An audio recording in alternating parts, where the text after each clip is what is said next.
his way, and even some of those fights where I thought it was going to go one way ended up turning on their heads because the key damage dealers were able to stay alive. Definitely a lot of learning lessons, like we mentioned before, from that first game. These teams just need to reset and get back into it. If I'm the side of Michigan State, I would go, all right, it's fine. That's one of them down. I think they've maybe getting a little bit more of a read on Illinois, but the same is going to be true for them. I think Illinois' overall macro game, what they were able to get off of these kills was so much more dramatic. It seemed like every time Michigan State did end up winning, the game state just stayed exactly the same. There was a point where Michigan State did erase the deficit, and it was equal around 41,000. They had taken a turret.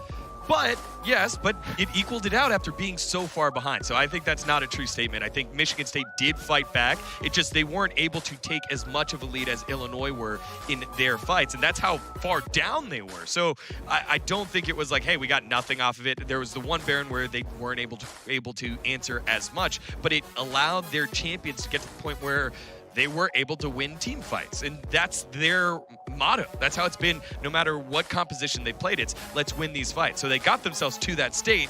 They weren't able to win the fight that eventually won the game. Both of your statements are true based on your own definition and criteria.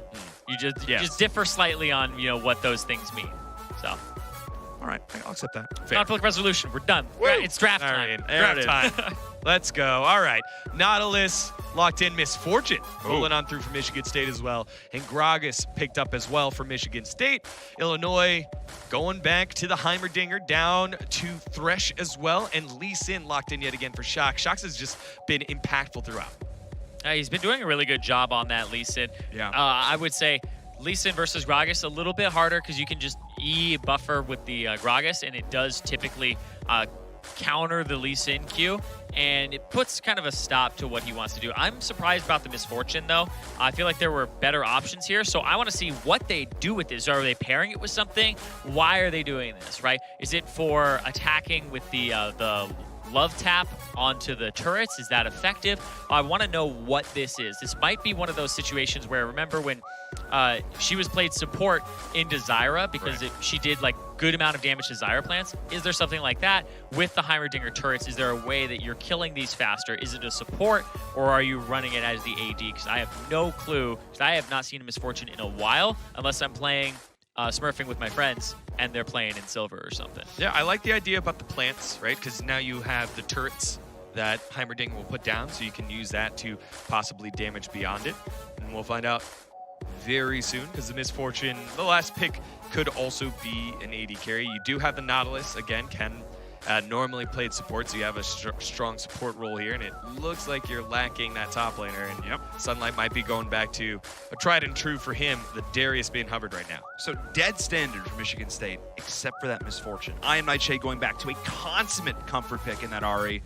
And on the other side, we see the Azir, which Command Attack played to a incredible level earlier on in the day. He dominated that mid lane, looked incredible in terms of the overall CS and pushing pressure, split push as well. And we'll see. I mean, Illinois, this draft is looking pretty darn solid for them. I'm a big fan of that. I think that, recognizing as Topopotamus that Sunlight's weakness has been making it 2 fights.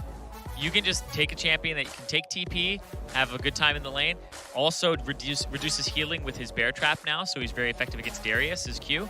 And then he can just roam and start fights with his R. And I understand Sunlight's mentality here, right? He takes Ghost Flash. You can't be flamed for not TPing if you didn't take it, right?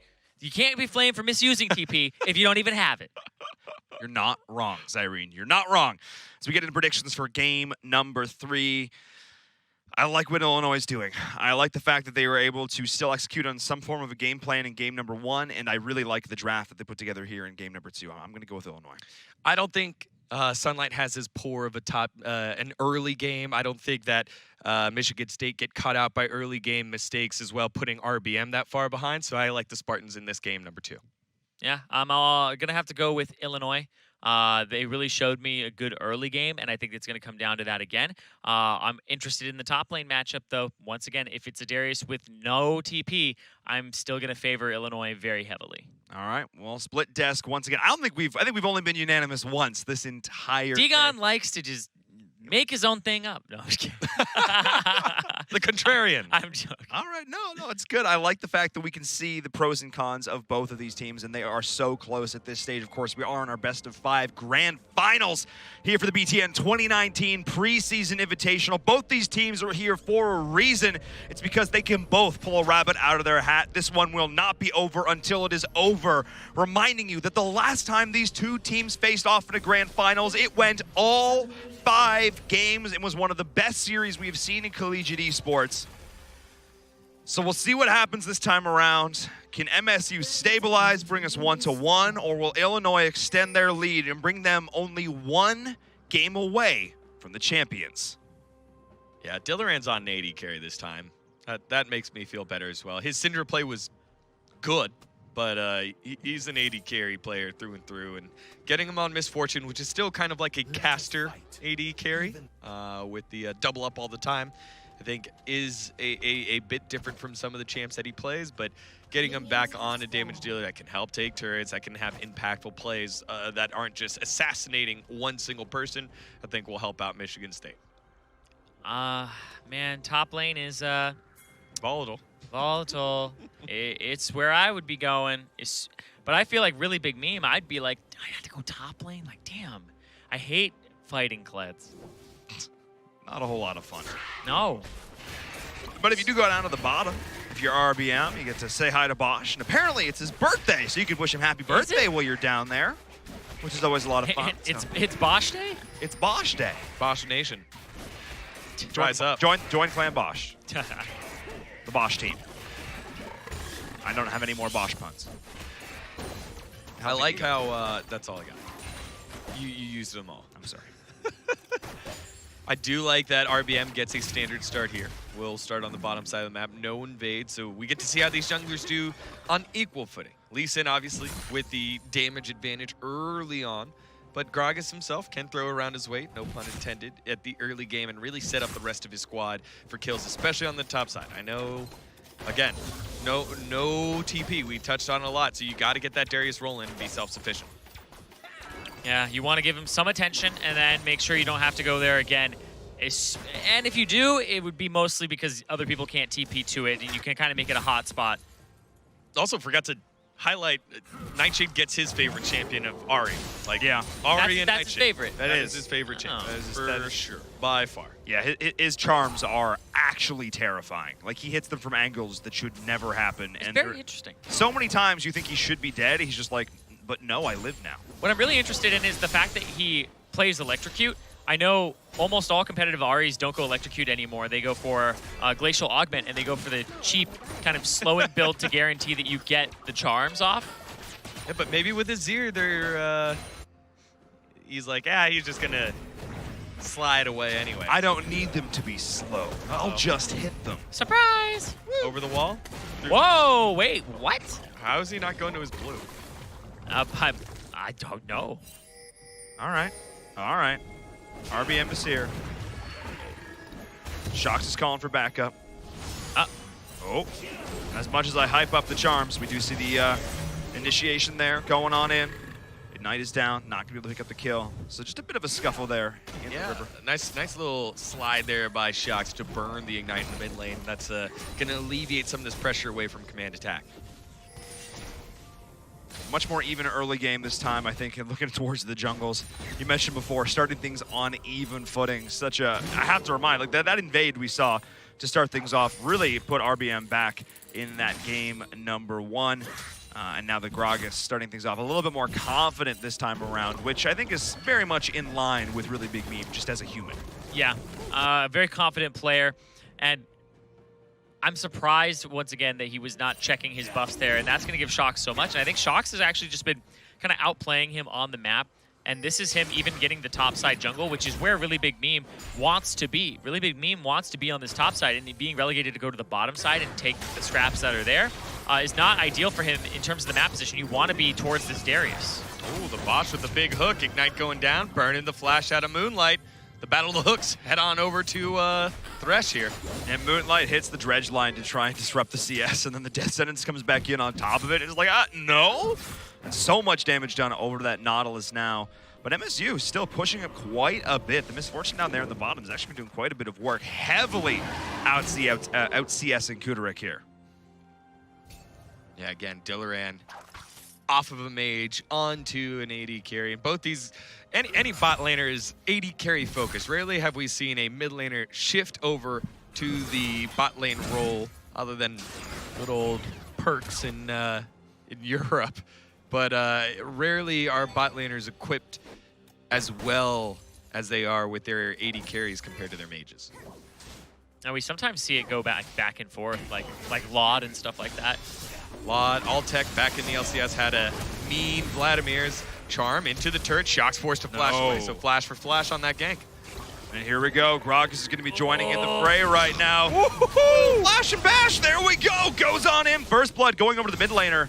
I am Nightshade, able to pick that one up, taking him on down. Nice play there from the side of MSU. He literally just ran up and smacked him. Yep. Like, somebody stop him. Yeah, Somebody stop this man. that was a really good flash body slam, or body slam flash, to get over the body of Azir onto the Lee Sin to dish out enough damage to pick up the kill. And the kill goes over to the mid lane to Nightshade as well. So it's a double whammy there for Michigan State. So MSU already looking so much more. Ooh, I didn't know that was the reaction. I didn't know that was the interaction there. I guess normally you pull the person in and cancel it, but that looked like it was just buffered because the starting animation. Yeah. I think if you do it too late, it cancels it. And if you do it, I guess if you do it too early, it cancels it. Yeah. If you do it too late, then that's what happens. Yeah, you get the full. Well, if you do too late, you get the full hook. Yeah. So you get pulled in and then pushed out. Yeah. Nice little interaction. Yeah, again, Topopotamus, understanding of champions, and I think solidifying himself as one of the, if not the top laner in the BTN. He's not just the top, he's the Topopotamus. He's the top Topopotamus. Again, I'm just going to keep going back to the Flight of the Concord strat, guys, every single time. The first Drake is being looked at by MSU right now. They have full control over here. The backs did end up coming, sorry, I should say, by Illinois here, as the backs did come out from MSU. Illinois once again looking to establish that early Drake control, picking that one up to start things off, and a little bit of a gold lead for MSU to start this off. Nothing substantial by any stretch here, but not the dominant opener we saw from Illinois in game number 1. Up 7 kills to 0 at one point there. Force a command attack back over the wall. I Am Nightshade's going to chase this one down. Command attack's going to shove him on back. And it's I Am Nightshade just doing the work, but getting on out scot-free, but not without the kill. It's a good Moby Boots roam. I wonder if we're going to see more of that from the Thresh, because, I was like, the Heimerdinger's usually pretty self-sufficient. It'll be a little bit rougher because the Nautilus is going to hit 6. So I think he roamed it kind of the right time here from Moonlight's side. And with the sums already burned here for a command attack, things getting a little bit tougher here in the mid lane. A whole wave getting pushed under turret, and now Nightshade coming on back. They caught him. Wow. There it is. And those are the charms that I'm talking about. Just max range, just like it's nothing. Just slides right onto the opposing enemy every time. I mean, he's missed a couple so far in this game, but when it counts, he's able to get it done, and that was a great example of that. I Am Nightshade truly being poisoned there in the mid, shutting down Shocks, who has been such a strong jungler over the course of the day. But showing a little bit of weakness there, not respecting the invade potential of MSU, who have been pushing up so strongly in this bottom lane as well. Yeah. Still owning that CS advantage and continuing to chunk down this turret. And in topside too, especially, it's about a 30 CS advantage. Sunlight able to force Topopotamus back, and then he's forced to teleport in. And that's going to allow Sunlight to actually get his own back and not need teleport to do much. Actually interesting to note, they haven't really been able to convert that into much turret damage down there in the bottom. Actually, the other way around. Illinois been able to find those small advantages and have that one plate advantage there. So, interesting that we've seen MSU consistently pushed up in this lane, but they haven't actually been able to get much turret plating out of it. Yeah, Michigan State playing it a little bit slower. And this is like the Michigan State that I remember from regular season last season. They're just playing more controlled here, right? You're playing off of RBM and all of his aggression and follow-up from there, and then the individuals have had time to show off their prowess. Sunlight, not in a kill not in forms of kills here for Topopotamus, but smashing the guy that has TP and forcing him to use it in the lane. So as much as it was like, yes, now Topopotamus has TP advantage, he has Kled who will be able to get into fights, he's getting smashed so hard that he doesn't have the opportunity to use those advantages based off of Summoner spells. Yeah, and I think Topopotamus is really trying to play it as I would say, loss averse as possible. He wants to, lose, but he doesn't want to lose that much. So he's not going to put himself in a position where he's gankable. He's just trying to make it so, they're not going to send resources to him topside to deal with the Darius. He's just going to let the Darius get whatever farm. Maybe he'll let him freeze on him. It's fine. As long as the Darius doesn't snowball on him, then he's going to be okay. And I think that's the name of the game in the plan.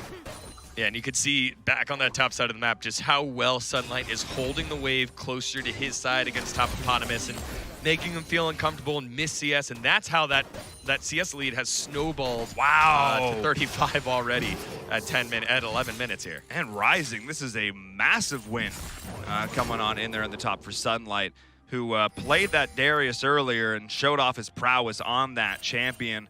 Topopotamus, we talked about being one of, the best top laners in the BTN, is struggling in this matchup. Yeah, he definitely is. Both junglers now hovering topside. Lee Sin, Shaxx heading over there. And Sunlight barely not going to see him, so puts down the ward, false sense of security. You can see the question mark ping on top of Lee Sin, but not 100% sure. RBM solidifies that with his ping saying, let's just not go up there. I'm going to head back down, clear my blue, clear my Gromp, and then head back. Okay. He's gonna, I was like, you want to clear that wave if you're Kled. I may have wanted to call the Lee Sin up there to help me push this wave or maybe get a gank really quickly, and then back and go for the Drake, because now this Kled's gonna have a big wave to deal with instead of being able to back, and that'll be the dismount. Oh boy. Yep. Here comes RBM from the flank. And they're going to want to try and dive in underneath this turret as best as they can. Uh-oh. It was warded out, though, so Topopotamus knows this is coming. Not sure what he has. He has flash. Let's see what he can do about it. There's the stuns. I mean, the best CC is death. Didn't even have a chance to get it off. Wasn't even worth trying to get it off. I mean, that's just the work you put paying off. Yeah, and this is what feels awful. Feels awful if you're a top laner. You're getting bodied in CS. You know it's going to be for the greater good. Your team can focus on the bottom side of the map because your jungler is top. Well, they got to get it. They got to get it. Oh, no! Going right Who's in. it going to? Oh, no, Dillaran is able to pick it up. And the kill. Actually, 2 Ocean Drakes were killed there. I don't know how that happened. Vision bug, but either way, everything going right for Michigan State. It's a double kill heading over for Dillaran, and Illinois get nothing off of it. I could not agree more when you say everything is going right. Up 5 kills to 0. Looking solid in terms of these CS leads and continuing to get kill after kill after kill. 6-0 now, extending to almost a 5K gold lead in this game, continuing to leverage these early turret plates as well. And this is Michigan State fully in the driver's seat. I have no idea how that happens. It looked like Kuderik, the Bosch, and Command Attack all kind of forsook him in the pit. I mean, Kuderik, I guess, was kind of there, but there's no Lantern. There's no. Everybody went to go help a Command Attack when Command Attack should have been coming to help them do the dragon. I'm confused. Yeah, that has to be the play, knowing that RBM and Sunlight were on the top side of the map. There is no TP, so it's a clear 4v3. Illinois a little bit out of sorts here on that last play. Yeah, I'm a little bit surprised because, again, I talked about which team was going to be able to hold their mental. How is the momentum going to factor into this series? Because these best-of-5 series often tend to develop their own meta in a lot of ways. Certain things end up developing over the course of these longer series, especially on days like this where all the games are played back-to-back. And whoever can have the better mental game is probably the team that's going to win. And MSU looks completely unfazed going into this. They had a game plan, and they're actually being able to execute it this time around. Yeah, and this is the Michigan State that we expected to see. Yes. That ran through the eastern side of the bracket, but I wouldn't count out the Fighting Illini. Here we go with the play on the top side of the map. We'll drop Redfeld, and Sunlight's gonna have a party. Not sure if it's a party that he wants, though. Yeah. It's like one of those bad surprise parties when it's like, oh, you invited those friends that I don't like. Oh, no. Oh, no. Shocks missed Oh, everything. no. Oh, no. Sunlight! He's still alive! Trying to bring everybody back in. All 5 members of the side of Illinois decide they want to rotate up. They want to join in on this party. However, a lot of potential weakness. There's the charm to start things off. Looking to try and secure the first kill. Are able to do so. There's the follow-up knock up there on the Kled. He's trying to survive a little bit longer. I Am Nightshade's going to be the next target. Diving on in is the Lee Sin. The Lee Syndrome more like it. Not able to get it done. Top Potamus trying to chase this one down. The body slam back in. Command attack. Potamus! Thirsting for it. The double kill going on in. Trying to survive a little bit longer. Oh, Moonlight, the long range line. I think he's still fine. And the whole time, Dillaran is on the bottom side of the map clearing it out. Command attack. Now it's his turn for a party he doesn't want. Everybody getting into the fight. And it's a nice, clean 4 kills heading over to Michigan State. Oh no, if you're fighting Lima, that's what you don't want to see. So many things went wrong in this fight. Yeah, he pushes him back, then he gets kind of snapped back with the bear trap. So Sunlight almost gets out, and they're taking extra turret shots here. Almost kills Shocks, and then they decide not to leave. That was really I think the moment. Like, right Nightshade does a good right job here. of Charm Flash, dodges the hook, then it's a kill with the big cask. They get the kill after the flash, and then Shocks is like, This was Lee Syndrome. This was textbook, dude. Yeah, that was Lee Syndrome, and he got an anchor straight to the face. Moonlight picking up some and then kills. Command Attack loses his mind, too. You have no mana. Oh, no. He's freaking the Tyler 1 matchup. That's the moment you go in, you try to make the big play, and then you press your button and nothing happens, and you go, wait, what? And you look at your mana bar, and you go, oh, no. That slow motion just panic button. And that just was a series of calls from Illinois that were incorrect, to put it lightly. I mean, it was correct for Michigan State. They only dedicated 4 members up top, and a lot of that also had to deal with the fact that Nightshade caught out Kudirik right off the top of that fight when he was trying to rotate on over. As you see now, Dillaran dishing out some punishment. And there's so much more room now for Sunlight to go on the bottom side of the map and take on Top Hippopotamus. It's a 65 CS lead right now for Michigan State in that top lane matchup. Yeah. And it's just, it's going to be such a tough hole to climb out of right now for the Fighting Illini. Yeah, and there's just a lot of room for him to, push that matchup. You can't really push it out. You're going to need extra wards, and it's on the bottom side too. So Michigan can start getting more and more dragons with all that space they have. Remember, they got the second one, I believe. Oh my, there's the stun. Bring him back in. Nice little bit of bait. Goes gold to stay alive a little bit longer. They need to juggle the aggro of this turret, and that is I Am Nightshade going off. Beautiful play for Michigan State. Juggling that out perfectly. We still have the Nautilus going in deep behind the turret. Can he get himself out scot-free? And then his Sunlight proxying the wave as well. Oh my. Yeah, that was Dillaran doing his job. He's like, yep, everyone else is diving. I'm just going to take aggro and sit back. He took 3 turret shots, which allowed everyone to dive, stay healthy, and pick up the multiple kills. Now they'll focus the Drake on the bottom side of the map and take the mid lane turret. The Spartans are taking everything. They're pillaging everything. This is what I was talking about in game number 1. They were able to convert the kills into map objectives. Pick up 3 kills, get mid turret, get the Drake. Thank you, Michigan State. This is what I wanted to see. This is also the first time we've seen Shocks struggle here at the jungle role. 0-5 on the Lee Sin. You're supposed to have the early game prowess, and he has nothing.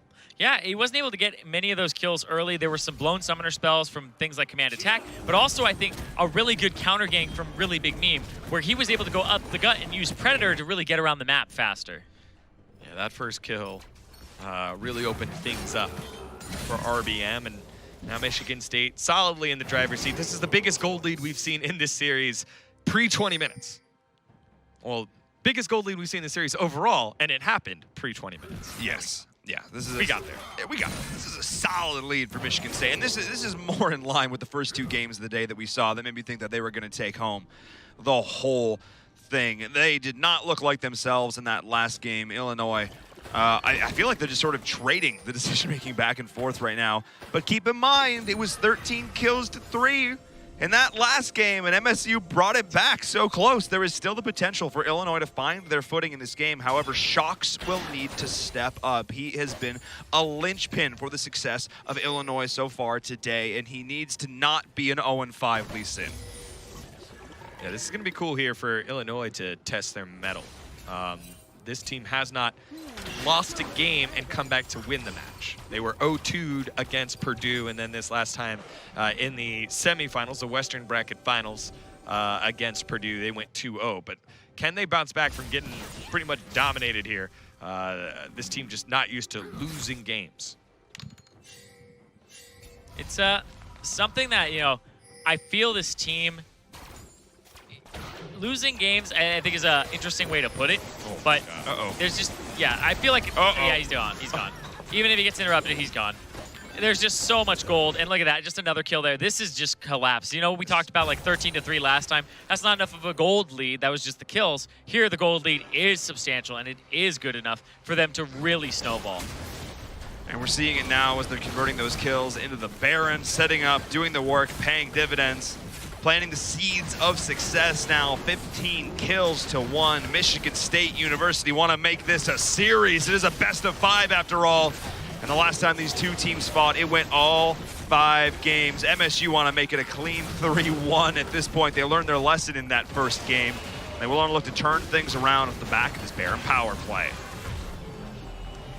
Yep, clockwork here for Michigan State. They pick up a couple of kills. They rotate to the mid lane, or from the mid lane to the Baron, and just not much of an answer here for the Fighting Illini. And RBM dropping Predator. Look, nice. Tried to catch him out off of the Dark Passage and immediately deleted his Nightshade. And there's nothing they can really get for it. It just relieves pressure. There's no dragging up.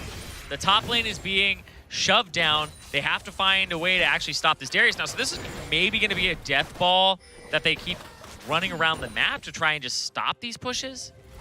It's like we're seeing the inverse of that last game, which is exactly what Michigan State tried to do. They were the death ball looking to pick up those fights, and it was Illinois just kind of bringing them all over the place. And now the split pushing Darius has got to force a response from the University of Illinois. He picked up a great pickup there onto that Ahri, but did use some cooldowns to get it done. So now they don't have a whole lot necessarily to work with here, and they just lose a turret for it. So lose 2 turrets for it. So Michigan State definitely getting their money's worth with this Baron! Oh my gosh. The question mark pings? I blinked. There was a Heimerdinger. Both teams. That's the moment where Jilleran goes, oh, I'm strong, though. Yeah, with the ult, with Misfortune, you're able to crit. And crit she did. Yep. Blink and you miss it. All right, there's the first inhib turret down. We do have the Darius and the Ahri rotating back in as well. And they're just going to sacrifice. This is the call. This is the correct decision from the University of Illinois. I don't think you need to crit when you just have true damage. He has full lethality. Yeah. This is such a small but smart adaptation by Michigan State, knowing that everyone's playing Heimerdinger here in patches 2.3 and 2.4. And with that, now Misfortune is just an absolute monster, building lethality so that your damage is up front in the early game compared to late. It just, every Q that kills something, every double up that kills something does almost 4/5 of Heimerdinger's health. It's an easy pickup afterwards. And he lays down turrets, so it's pretty easy to throw a Q at the turret and have it bounce to him once he places it. Man, that's tough. So he constantly sets himself up with targets for the double up. And that's 2 turrets, 2 inhibs down in the base of Illinois. Busted wide open now and instantly back to the next Drake for MSU. They just are not stopping. Their economy of motion so far in this game looking vastly improved from earlier on. It's like any, I don't even want to say trolling. I don't even want to say kind of, you know, whatever. Everything from that is gone. They are super serial right now. This is their game. They say we want to win it. Let's walk away. Let's go to game number 3. Yeah, it was just put our serious hats on. This is scary. The serious hat is scary. Yeah, it's pretty dominant. It's got horns and stuff. And to be fair, the death on the top side of the map to Sunlight was against a 5-man dive. The death in the mid lane was a 4-man. Everyone used their ult to kill I Am Nightshade. Those are the 2 deaths that Michigan State had. Since then, they've been playing pretty mistake-free. Yeah, and I think a lot of it's just that early game lead that they were able to get and shut down Shox, who was just so good last game at getting his team ahead. So if they can control Shox like they did, it means that Sunlight gets to do what he wants in the matchup. Oh, no. Well, yeah, get him out! Well, it was one dark passage or the other, and he chose the one that didn't kill him. Oh my goodness, but just look at the damage going in onto this inhib turret. That's going to be the third one going down. This is the last stand right now for the University of Illinois. Can they get it done? Backed up underneath the Nexus turret. Super Minions are pushing in from multiple waves right now. They're getting the hook to try and start this off. They do get the shutdown onto the Gragas, and that's the good damage they needed to start that off. So, hey, that is the opening that Illinois did need. Some damage already done, but Michigan State stymied a little bit, forced back, a little bit of breathing room for Illinois. Yeah. Still a lot of ultimates too, though. That's what I was going to say. A lot of ultimates for there Illinois. it is. Not so many right now for for Michigan State. Flash forward by Dillaran will be enough, and Dillaran picks up the kill. He does get the death sentence into the turret. The dredge line not going to land by Moonlight. Oh, no. Bit of a fight back, but here come the resets. Sunlight being unleashed upon everybody on the opposite side and said, hey, buddy, you remember that top lane last game? Well, here's some of it back. He's going to walk right in. Oh, he walks in, goes gold. He walks And in, dies. dives to the fountain. But it's Michigan State taking the victory in game number 2 in dominant fashion, 21-5, 26 minutes on in. And the Spartans showing they came to play as well. Michigan State showing the team we saw earlier on in the day, saying game number 1 was just a fluke. Dominant performance into dominant performance. And I swear I am seeing deja vu, because so much does this remind me of the last time these two teams faced off in the grand finals. They weren't like one team traded and it was close and the other team traded. It was a blowout into a blowout into a blowout into a blowout into one final insane close game 5. And if this keeps going the way it's going, we may be in for back-to-backs on that one. Yeah, absolutely. And I like the fact that, hey, look, we were questioning the strength of the eastern side of the bracket. Maybe it was bloated. No. Michigan State is also a very good team, along with the Fighting Illini. And I think we also shown that both teams know how to get an early lead. Yeah, and snowball the game. They both do. So going into predictions and looking at these teams, it's really up in the air. And I think Michigan State has actually shown more over the course of these 2 games that looks good, because they did show a way to come back, and also they showed a way to snowball harder than Illinois did, which I think is big, because being able to, because we were looking at Illinois and we were going, man, they're playing so well. We had to say Michigan State played even better in their victory. Yeah, no TP necessary on the top side of the map either. That was a big concern for both of us. I thought, I was like, yeah, they gotta snowball it, but it's scary if they don't. But even with TP, Topopotamus was not able to use that to help out his team. He was trying to stop the bleeding from just a top lane 1v1 matchup. Yeah, he was locked down, and I think he wasted it once or twice. And also his ultimates like almost never were roams towards mid or putting pressure on a different lane. So he was really just locked down, and they just basically confined him to top lane. Yeah, you want to go in, you want to start things off, you want to charge, you want to get it done, and no, Darius was just not letting that one happen. We do have Returned standing by with some analysis from that last game. How did it look? It looked very different from game 1. To kind of make the long story short, for sure, Michigan State in game 1 against Illinois, it felt like they were out of their depth. It felt like they were really nervous about trying to play the early game, throwing something early and then everything falling apart. This time was much more Michigan State was in control. And there's not really, it's not the biggest 1,000 IQ play here potentially, but it is potentially the 1,000 IQ pick, as we really have to appreciate Dillaran on the Misfortune. I was excited for it backstage, knowing that it used to be the old Zyra counter into the Heimerdinger. It worked out fantastically. And this is just one of the points at which Illinois start overstepping and just giving that game away. Because Michigan State, once again, that early to mid-game fight composition, want to get these early leads. Illinois looking to scale a little bit later. And just before we even start this play, you can see the state we are currently on the map. There is no teleport available because the Kled is dead. It doesn't have the TP anyway, but is very dead.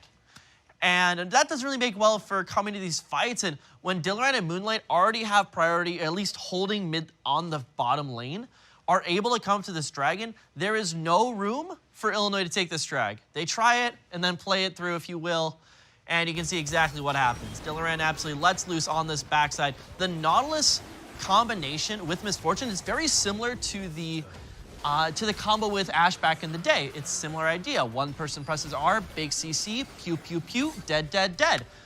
And it was just this combination that worked time and time again. It counters the Heimerdinger. It was able to find a lot of team fights through, and even to the point where Dillaran was one-shotting Heimer by the end of the game. And it was this early domination that let Michigan State come on through. I like the draft picks, but now for Illinois, if they're going to play these late game comps, you got to take that backseat just a little bit more. But until then, back to you guys on the desk. Thanks so much, returned. Pew, pew, pew. Pew, pew, pew. Dead, dead, dead. This is technical terminology here. Here for ESL Collegiate. So thank you so much for that deep insight. No, but really, though, that was just goes to show that sometimes these tried and true strategies or combos, they work. Even if you mix up the components just a little bit, the core components are still impactful. And a core component of our show here for ESL Collegiate is, of course, our partner in Grubhub, helping to fill up the stomachs of us hungry folks here on the desk, and hopefully you at home as well. Welcoming, of course, so much this season being our official food delivery partner. And you, if you use this link right down below me right here, can get $12 off your first order of $15 or more. Get involved with Grubhub perks, the opportunity for free food, because who doesn't like free food? Your students who don't like to leave your dorm rooms. Be honest with me, you like food delivered. Let's be real. Use Grubhub. We will. I feel attacked. Or streamers, one or the other. Take your pick. You also like food delivered. We're going to jump on to a short break. When we return, we have game number 3 of our grand finals. You do not want to miss it. We'll see you soon. I do like free food. Oh, yeah.